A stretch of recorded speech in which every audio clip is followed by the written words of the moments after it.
भौवीजाङ्कुरजनना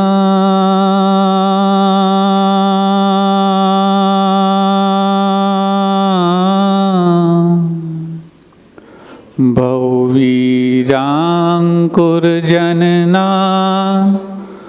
रागाद्याक्षयमुपागता यस्य ब्रह्मा वा विष्णुर्वा हरो जिनो वा नमस्तस्मै। जो विद्यादि सागर सुधी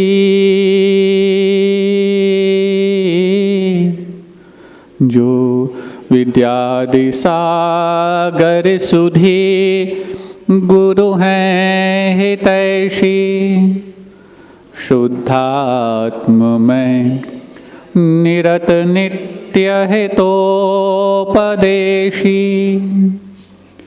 जो पाप ग्रीष्म ऋतु में जल हैं सयाने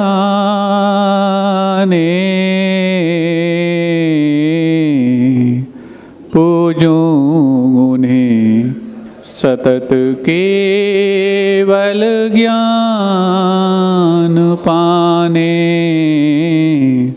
पूजूं उन्हें सतत केवल ज्ञान पाने। देवादिदेव 1000 श्री ऋषभनाथ भगवान की परम पूज्य आचार्य परमेष्ठी गुरुदेव श्री विद्यासागर जी महामुनिराज की पूज्य आचार्य श्री समय सागर जी महाराज की समस्त निर्यापक श्रवण मुनिराजों की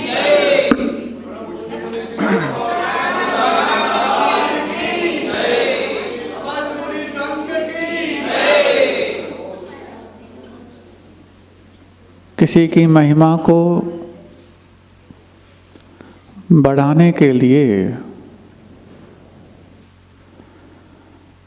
उसकी महिमा का गान भी कारण बनता तो स्वयं की महिमा तुच्छ है ये बताना भी कारण बनता।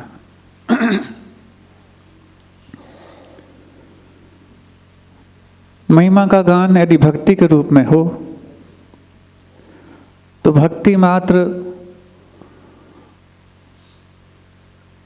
उनकी गुणगान करने से होती हो ये तो संभव है ही, लेकिन अपनी आलोचना के माध्यम से भी भक्ति की जाती है। मेरे अवगुण न चितारो प्रभु अपनो विरद निहारो। पहली पंक्ति में कह दिया कि मेरे पास अवगुण हैं, इसको आप कहाँ तक देखोगे। अपनो विरद निहारो। विरद का अर्थ आपका वैभव है, आपकी महिमा है, आपके गुण हैं, आपकी प्रॉपर्टी है, ये सब विरद के अंतर्गत। तब तो विरुदावली गाते थे। आपने कभी देखा होगा राजमहलों में चारण भाट होते थे जो विरुदावली गाते थे। तो विरद कहो विरुद्ध कहो एक ही बात। तो अपनी आलोचना के माध्यम से भी भक्ति संपन्न होती है, तो जिनकी हम भक्ति कर रहे हैं उनके गुणगान करने से भी वो संपन्न होती। प्रभु पतित पावन मैं अपावन, ये क्या है? आप तो पतित पावन हैं, लेकिन मैं अपावन हूं। भगवान और भक्त के बीच गुणों का इतना बड़ा अंतर पैदा कर देना कि आसमान और जमीन की अंतर को भी हम उसके सामने उपमा ना दे पाए, यही भक्ति की पराकाष्ठा है। भगवान और भक्त तो निकट आ जाएं, लेकिन गुणों में अंतर इतना हो जाए कि जमीन और आसमान का अंतर भी छोटा पड़ जाए, तब समझना भक्ति उत्कृष्ट हो गई। तो उनको तो एक तरफ ये कह दिया उस पंक्ति में कि पतित पावन हो भगवान आप, और स्वयं को बोल दिया कि अपावन हो। आप पतित पावन हो, मुझे पावन कर दो, इतना कहना ये अंतर माना जाता, लेकिन फिर भी कम अंतर है। लेकिन मैं अपावन हूँ ये सिद्धि कर दिया, और आप पतित पावन हैं। तो अब यदि कोई 0 पर है, एक को इतना ऊंचा उठा दिया और ये स्वयं 0 पर रहे तो अंतर तो होगा, लेकिन खुद को इतना नीचा गिरा दिया कि अंतर बढ़ जाए। इसी का नाम विशेष भक्ति मानी जाती है। और जब इन भक्तों के माध्यम से भक्ति की बात आती तो भक्त वक्त वक्त पर अपने आप को लघुतम सिद्ध करने का प्रयास तो करते, लेकिन लघुतम होना और प्रभु को महानतम बनाना, इससे काम बनता तो बनता, लेकिन उनके महान होने का परिचय निराधार नहीं आधार सहित देना, ये भी उस भक्ति में लाजमी होता। भक्ति वसात तो किसी नेता को भी, अरे आपका तो कहना ही क्या, आप तो ऐसा और वैसा और ऐसा, क्यों? उस समय काम निकालना है। किसी भी छोटे बच्चे को भी कई बार जब ग्राहक बन के वो आता है तो दुकानदार उसको दद्दा दद्दा स्वयं है, लेकिन बच्चे को दद्दा क्यों बोला जा रहा? कि उसके हाथ में नोटों का बंडल है, इसलिए उसको दद्दा कहा जा रहा। तो ये निराधार है, लेकिन जब आधार सहित उस बात को कहा जाता है तभी जाकर के भक्ति में वो विशुद्धि पैदा करता है।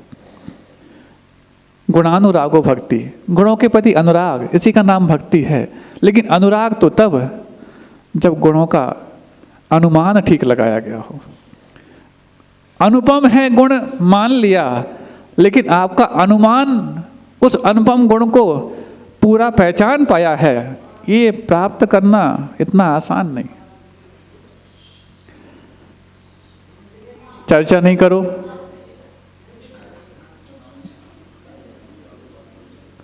और ऐसे में जब हमारे जीवन में उन गुणों के प्रति बहुमान बढ़ता है तो गुणों को प्राप्त करने के लिए हमें कहीं भी बैठना पड़े हम बैठ जाते हैं, जहाँ से दिखें हम वहाँ देखने लग जाते हैं। बीच में व्यवधान भी आए तो चर्चा के बजाय चुपचाप भाग पे अपनी व्यवस्था कर लेते हैं। ये भी भक्ति मानी जाती है। जब भक्ति का प्रसंग सुन ही रहे हैं तो ये सब बातों को भी आत्मसात करना चाहिए। जब मान को ही समाप्त करने का नाम भक्ति है तो फिर मान देना सीखें, मान पाना नहीं। ऐसा ही वो प्रसंग जब वादिराज मुनिराज के जीवन में घटित हो रहा है तो मान की बात आई तो उन्होंने आज के कारिका में मानस्तंभ की ही बात छेड़ दी कि मानस्तंभ समूह शरण के चारों दिशाओं में पाए जाते हैं। और चारों दिशाओं से प्रभु के भक्त अपने मान को खंडित करने के लिए वहाँ पहुँचते, तो जब पहुँचते हैं तो उनकी क्या दशा होती है और क्यों होती है, उसको आधार सहित बताना आज के कारिका में उनको लाजमी बैठा है। पाषाणात्मा तदितर समः केवलम रत्नमूर्ति,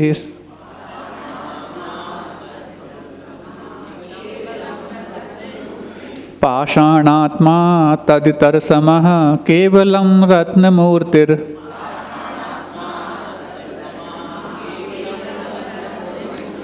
मानस्तंभो भवति च परस्तादृशो रत्नवर्गः,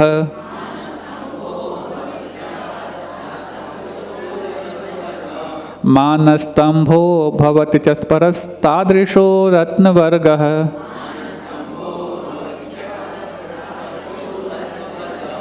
दृष्टि प्राप्तो हरति स कथं मानरोगं नराणाम्,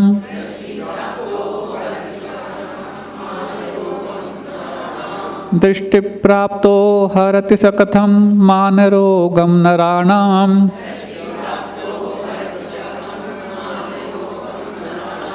प्रत्यासत्तिर्यदि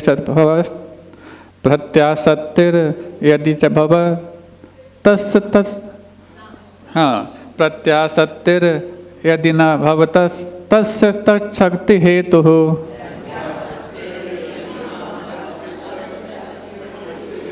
प्रत्यासत्तिर यदि न भवतस् तस्य तच्छक्ति हेतु।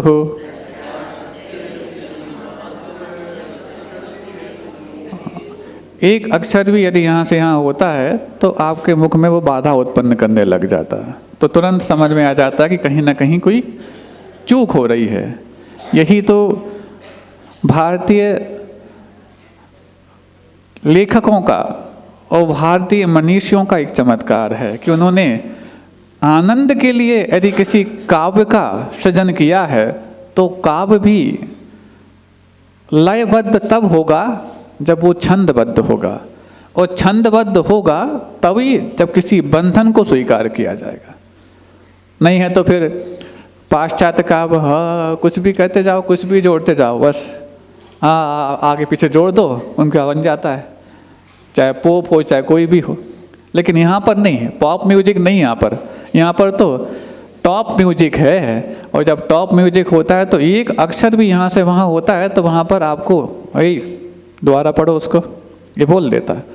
पाषाणात्मा तदितर समः केवलम रत्नमूर्तिर मानस्तंभो भवति च परस्तादृशो रत्नवर्गः दृष्टि प्राप्तो हरति सकथं मानरोगं नराणां प्रत्यासत्तिर यदि न भवतस्तस्य च शक्ति हेतुः।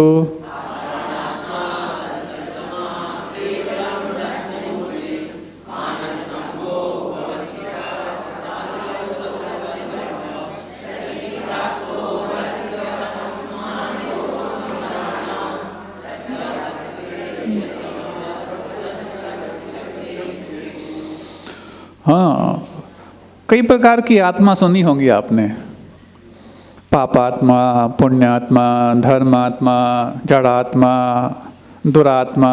यहाँ पर कहा पाषाण आत्मा। अब आत्मा पाषाण होती है कि पाषाण में आत्मा होती है, शब्द सुनकर के आपके मन में विकल्प उठ सकता है। आत्मा शब्द का अर्थ जीव से ही हम लगाते हैं, क्योंकि जीव से ही उसका रूढ़ चलता है। आत्मा का मतलब स्वयं, तो पुद्गलात्मा भी होती है, जीवात्मा भी होती है। तो पुद्गलात्मा का मतलब पुद्गल में कोई चेतना आ गई ऐसा नहीं, चेतना तो सिर्फ जीव में ही होगी। लेकिन आत्मा शब्द चूंकि चेतना का एक पर्यायवाची जैसा बन गया है, इसलिए हमने आत्मा से सिर्फ मात्र चेतना को ही संग्रहित किया। वस्तुतः देखा जाए तो जिसका जो भाव है वो उसकी आत्मा है। पुद्गल का भाव पुद्गल रूप है, उस पुद्गल के पास अचेतन है तो वो उसकी अचेतन आत्मा है। हमारे पास चेतना है इसलिए हम चेतन आत्मा है। आत्मा हर व्यक्ति का अपना स्वयं का जो ओन प्रॉपर्टी है, अपना मूल जो संपत्ति है, उसका नाम उसका आत्मा है। तो पाषाण आत्मा, ये पाषाण है क्या? तदितर सम, ये जो पत्थर है ये पाषाण अन्य जगह भी मिलते हैं। इतर समः, दूसरे पत्थरों जैसा है। कौन सा पत्थर? मानस स्तंभ। ये मानस स्तंभ जो है वो पाषाण से निर्मित है। और यदि ये कहो कि सामान्य पाषाण नहीं है, रत्नों का है, तो फिर रत्नों के होने मात्र से उसको हम विशेष मान लें ऐसा तो नहीं। इसलिए कहा जा रहा पाषाण आत्मा तदितर समः, कि वो रत्न भी तो पत्थर ही तो हैं। केवलम रत्न मूर्ति, वो मानस स्तंभ पत्थरों से निर्मित है। ठीक है, वो रत्नों से निर्मित है, लेकिन रत्न भी तो बोलते ना, स्टोन, प्रेसियस स्टोन, मूल्यवान पत्थर का नाम रत्न है। इंग्लिश में तो उसको स्टोन ही बोला जाता है।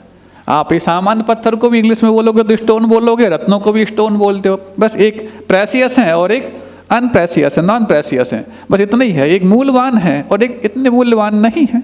अब पाषाण से निर्मित हुआ जो मानस स्तंभ है, केवलम रत्न मूर्ति, केवल रत्न होने मात्र से वो ज़्यादा महान हो जाता है ऐसा तो नहीं। क्यों? तद इतर सम, ये रत्न तो दूसरी जगह भी पाए जाते हैं।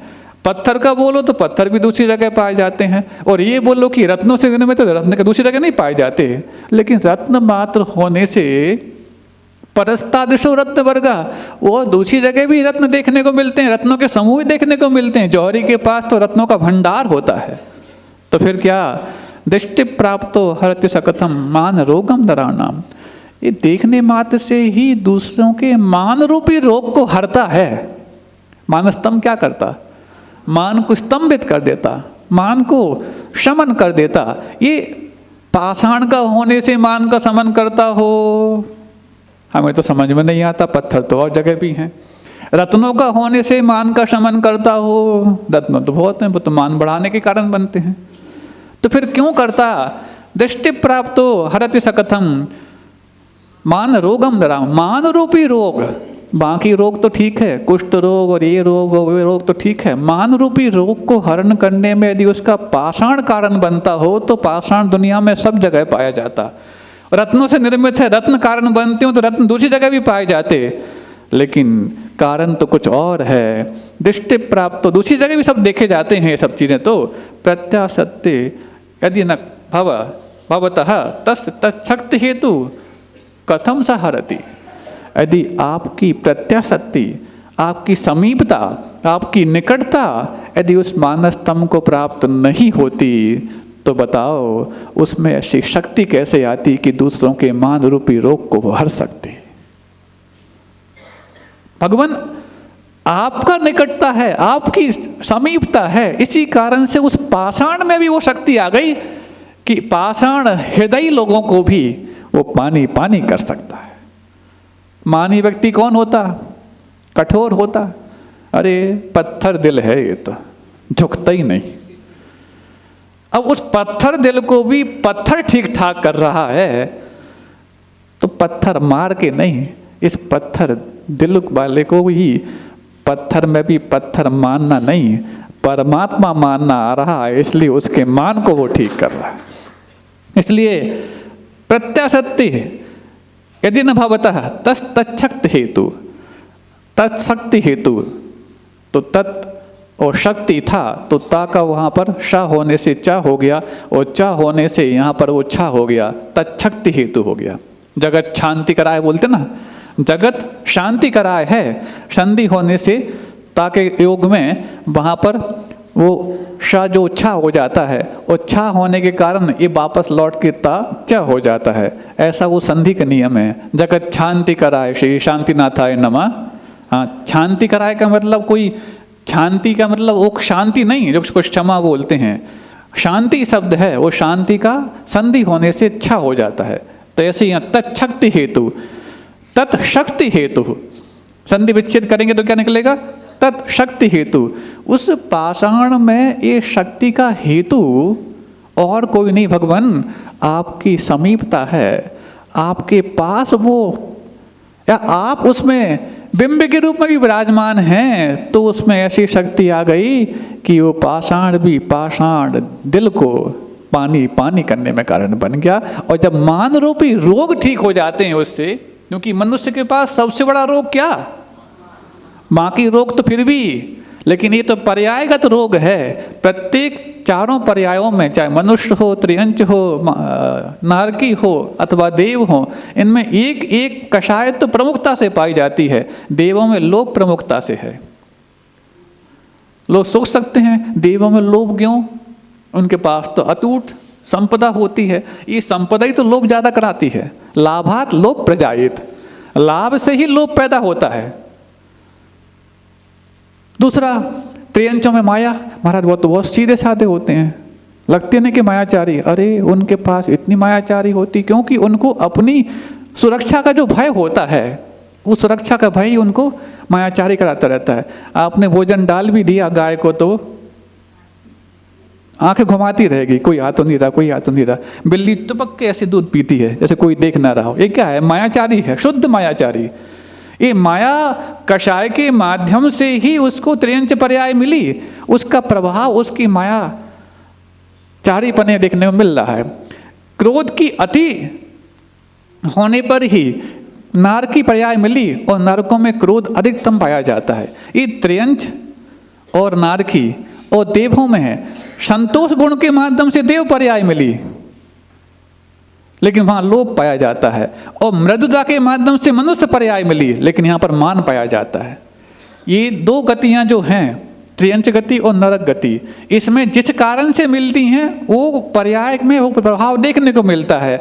और मनुष्य गति और देव गति ऐसी हैं, विपरीत कारण से मिलती हैं, वो प्रभाव विपरीत देखने को मिलता है। संतोष धारण करोगे तो देव पर्याय मिलेगी, लेकिन वहाँ पर लोभ की पारी आएगी आपकी परीक्षा लेने के लिए। मृदुता विनय करोगे तो फिर तुम्हें मनुष्य पर्याय मिलेगी, लेकिन परीक्षा लेने आपकी मान बार बार उखड़ करके आएगा। यही संसार की विडंबना है। अहिंसा परमो धर्म की, बोधि समाधि परिणाम शुद्धि, स्वात्मोपलब्धि शिव सौख्य सिद्धि, चिंतामणिम चिंतित वस्तु दाने, त्वां वंदे मानस्य ममास्तु देवी।